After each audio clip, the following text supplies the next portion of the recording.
Salut chers investisseurs immobiliers, je suis heureux de vous retrouver dans cette nouvelle vidéo dans laquelle je vais partager avec vous un type d'épargne que vous pouvez faire en tant qu'investisseur immobilier.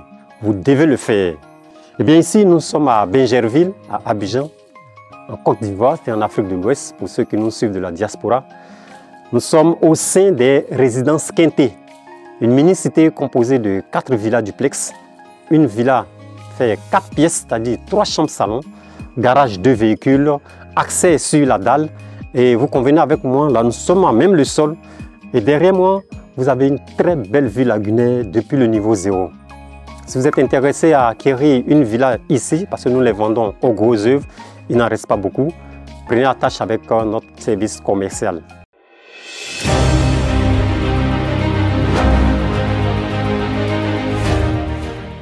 Comme je l'ai dit à l'entame de cette vidéo, je vais partager avec vous une catégorie d'épargne que vous devez impérativement avoir dans votre portefeuille.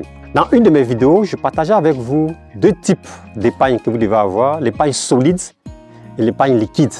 Eh bien, je fais un petit rappel pour ceux qui n'ont pas suivi cette vidéo.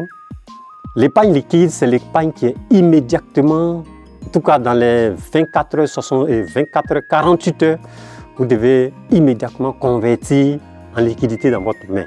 Et l'épargne solide, ce sont des épargnes qui durent avant d'être converties en liquidité. En termes d'épargne liquide, à l'intérieur, vous devez avoir 2 catégories. L'épargne pour les coups durs de la vie, que vous devez toucher dans les 6 heures, 12 heures. Et l'épargne liquide qui peut tenir un peu sur 3 mois, en tout cas, qui est assez consistant, qui peut vous permettre de vivre sur 3 mois, sur 6 mois. Voilà, un peu. Donc tout ça, ça rentre dans la catégorie d'épargne liquide et logé sur votre compte d'épargne, bien sûr.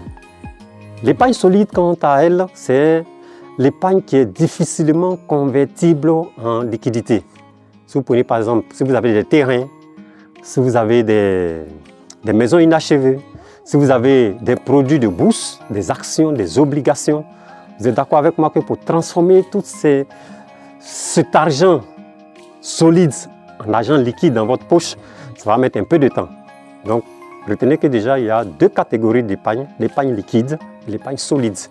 Et aujourd'hui, lorsque j'ai fouillé un peu dans mes recherches, je cherchais quel type d'épargne je pouvais faire. Parce que là, moi, je suis investisseur immobilier. Donc, si vous me suivez, ça veut dire que vous aussi, vous êtes investisseur immobilier.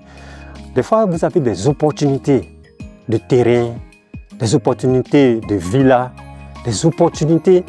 Et le temps de courir pour aller chercher tout ça, ça prend du temps, ça met du temps. Voilà. Et j'ai appris qu'au niveau de la Chine, par exemple, ils ont ce qu'ils appellent l'épargne de fer.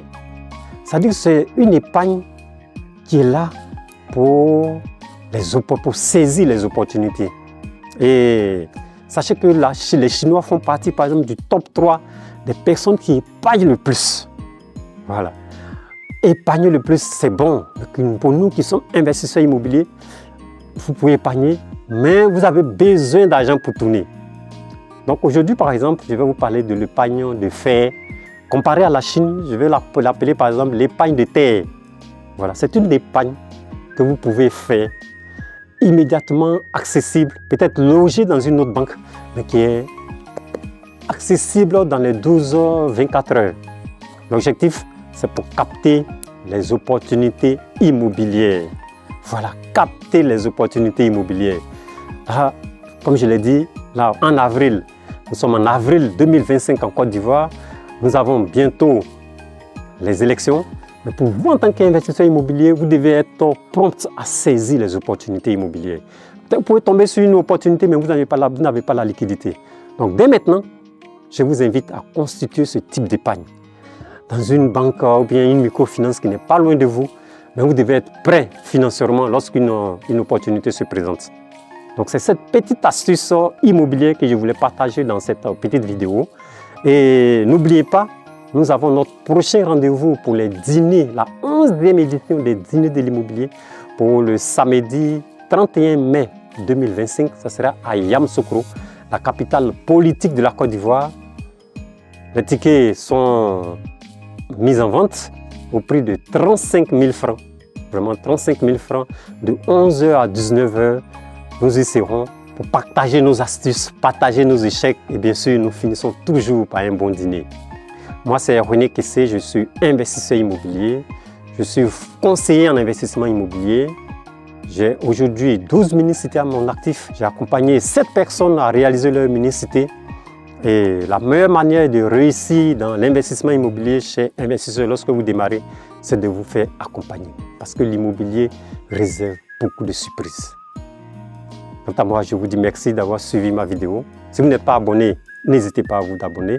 Et je vous donne rendez-vous à ma prochaine vidéo pour réussir votre investissement immobilier.